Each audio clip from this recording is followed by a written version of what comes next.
Hello everyone, this is Stanley Johnny, the Hindu's International Affairs Editor. When Iran held the first round of its presidential elections on June 28th, Masoud Pezeshkian was a relatively obscure figure to the outside world. His main rival, Saeed Jalili, who was a former nuclear negotiator, was a non-conservative. However, Pezeshkian, a reformist, emerged as the highest vote getter in the first round with 42.5% votes, while Jalilee finished second with 38.8%. As neither candidate won 50%, they faced a runoff on July 5th. In the runoff vote, conservative voters were consolidated behind Mr. Jalili. Mr. Pezeshkian's chances were dependent on a larger turnout by Iran's liberal-minded voters. The runoff saw a 50% turnout, and Mr. Pezeshkian, the 69-year-old former heart surgeon, won 53.3% of votes to become the Islamic Republic's ninth president.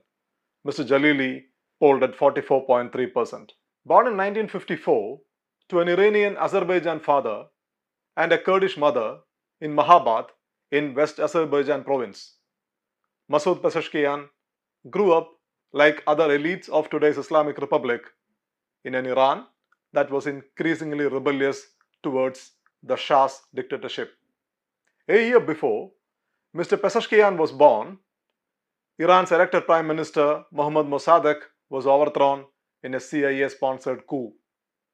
When a revolution pulled down the Shah's monarchy in 1979, Pezeshkian was just 25. Immediately after the dawn of the new republic, Iran was thrown into a war with Saddam Hussein's Iraq. Pezeshkian went to the front lines, both as a fighter and as a doctor. If he was a relatively unknown figure for the outside world until last month, in Iran's seemingly homogeneous but practically fractious politics, Pezeshkian has been a veteran. He entered Tehran's power circles in 1999 when reformist President Mohammad Khatami appointed him as a Deputy Minister of Health. In 2001, after Mr. Khatami's re-election, the President chose him as his health minister. Mahmoud Ahmadinejad, the hardline president who succeeded Mr. Khatami in 2005, kept Pezeshkian out of his government. The doctor then moved to parliamentary politics. In 2008, he contested and won from Tabriz in East Azerbaijan to the Majlis, the Iranian parliament, a seat he still holds. While his association with Mr. Khatami, who often unsuccessfully clashed with the country's clerical establishment for reforms, was an indication of his political beliefs, Pezeshkian has spoken out against the handling of protesters by security personnel in several times. In 2009, when Iran witnessed widespread protests over allegations that Ahmadinejad's re-election was rigged, he said, "Do not kill people like wild animals," quoting Imam Ali, the first Imam of Shia Islam and son-in-law of the Prophet Muhammad. "When you can, do not intervene, do not hit, do not strike," he said then. His first attempt at the presidential election was in 2013. He initially joined the race, but later withdrew in favor of former President Hashemi Rafsanjani. Hassan Rouhani, a moderate white turban cleric, won that year's presidential election.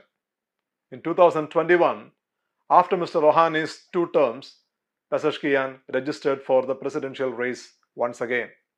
But this time, the Guardian Council, the 12-member election supervisory body, struck down his name. Ebrahim Raisi, a hardline cleric, became Iran's president. This year's election was necessitated by the death of President Raisi in a plane crash in May.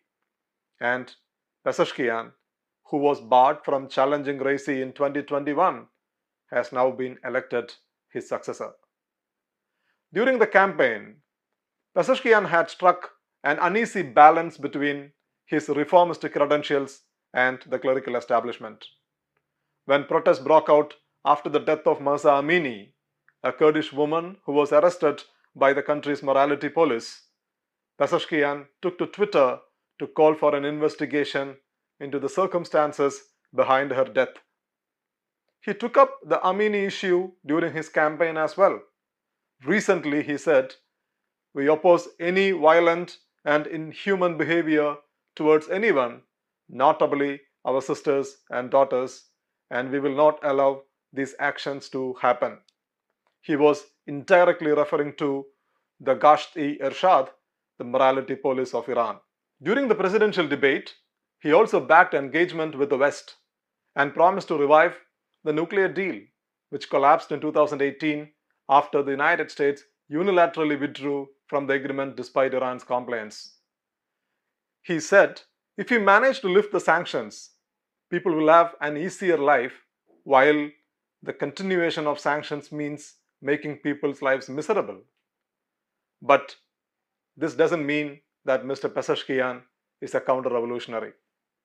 After Iran shot down an American drone near the Strait of Hormuz in the Gulf in 2019, which took both countries to the brink of war, Pezeshkian termed the American government terrorist. The Islamic Revolutionary Guard Corps' action was a strong punch to the mouth of the leaders of criminal America, he then said. Pezeshkian has also slammed the US designation of the IRGC as a terrorist organization. During the campaign, he has stated that his intent is to avoid confrontation with Supreme Leader Ayatollah Ali Khamenei and other influential actors in Iran such as IRGC.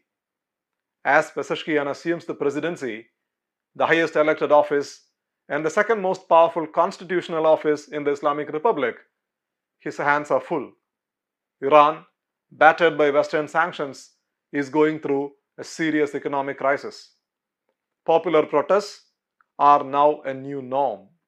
The United States is in an election year, with Donald Trump, the former president who destroyed the nuclear deal, being a frontrunner. In West Asia, Iran's proxies are in a prolonged war with Israel. A reset would not be easy. Pezeshkian's supporters want reforms, but the clerical establishment wants the status quo. Pezeshkian's challenge is to do what even his mentor, Mohammad Khatami, failed to do: bring in incremental reforms at home, steady Iran's economy, and stabilize its relationship abroad. Thank you very much. For more such videos, please subscribe to The Hindu.